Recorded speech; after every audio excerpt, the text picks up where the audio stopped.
Hello, welcome to Holistic Lifestyle Medicine. My name is Aman. It's been many months since I last recorded a video. I think 6 months or so.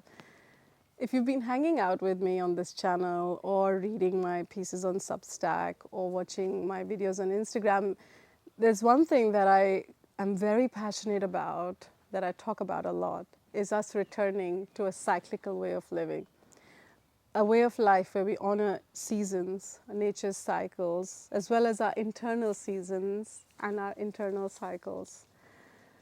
These last 6 months has been winter and autumn, winter and early spring, and I've had to really withdraw and attend to my inner world, my inner realms. Lots of shedding, lots of transformation, recalibration, and now that it's summer, I'm back here with new creative inspiration, and so that's why I'm here today to record a video.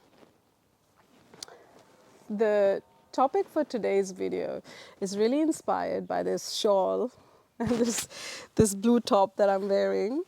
I bought this shawl from India, from this village of artisans that weave them on really massive hand looms in Uttarakhand, a North Indian state, in 2019. I was taken there by a man that was very passionate about reviving this handicraft. I was amazed by the beauty of these products, but also very saddened by the state of the economic conditions of these artisans. They were really struggling financially. Their art is not appreciated at all. No one buys from them. There's no support from the government. And this is the state of most handicrafts, most artisan traditions, most handmade traditions, right, across the world. Capitalism, mass consumerism, globalization, machine production, fast fashion, it has completely decimated artisan-made traditions, artisan traditions. I came back feeling sad, but I bought as many of these shawls as I could. And in these last many years, I have started to really look at my choices, look at my buying decisions and what I buy and what I consume. And I had already started to not buy fast fashion or big brands or any like, big businesses or mass-produced goods. But a couple of weeks ago, I met this Japanese woman at this farmer's market, at this artisan market in this little town where I live. And she makes these beautiful handmade women's clothing in a studio in Melbourne. She and her mom travel to Japan once a year, and they buy beautiful fabrics, which they then bring back to Melbourne to stitch into tops and skirts and jackets. And yeah, and they're really comfortable, all natural cotton, linen, natural materials. Just a few days ago, I woke up and I just said to myself out aloud that from today, for the rest of my life, I'm only going to buy clothes where I know who produced them, directly from the producer, directly from the person that has actually stitched them. Or if I buy from a business, then that business needs to be very transparent about who is producing their goods. Who is the person? I need to be able to see the face of the person. I need to know their name. I need to know who is the end person in that supply chain who produced this item. This is, as I said this to myself, I don't usually take vows, but this came from a very deep place within me. I felt like it was the natural step in the evolution of my journey, in the deepening of this new way of, it's not even new, it's an ancient way of living that I'm returning back to, that I'm remembering.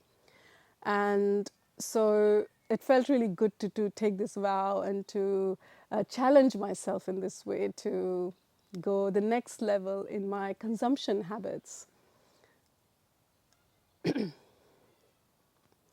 What drove me, I think what really drove this particular vow was the experience of buying from this Japanese woman. We had a great conversation, she told me about Japan, she told me about her mom.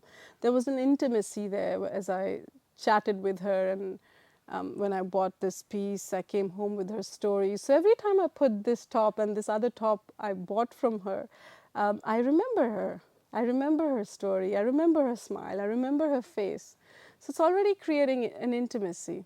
When we buy from big businesses, from massive shopping centers, from malls, there is no intimacy there. We do not know the end person who sat at that machine to manufacture that garment for us. And when we look at the whole situation from a frequency first angle, like this whole universe, this whole creation, the underlying, it's an energetic universe, right? It's frequency. What is the frequency of a clothing piece that was produced in a factory in Bangladesh or India, in Vietnam, by a day wage laborer that is being exploited, that cannot even take a toilet break? With what energy, what kind of a frequency are they going to be sitting at that machine and producing that good, that piece of outfit or that clothing? So, and then those outfits, when they travel back to Europe, and then they get all their fancy labels, and then we go and buy those pieces of clothing and put them onto our bodies. What is the vibration that our body is absorbing? It's absorbing the vibration of that daily wage laborer sitting in that factory in those poor conditions in Bangladesh or wherever that factory is.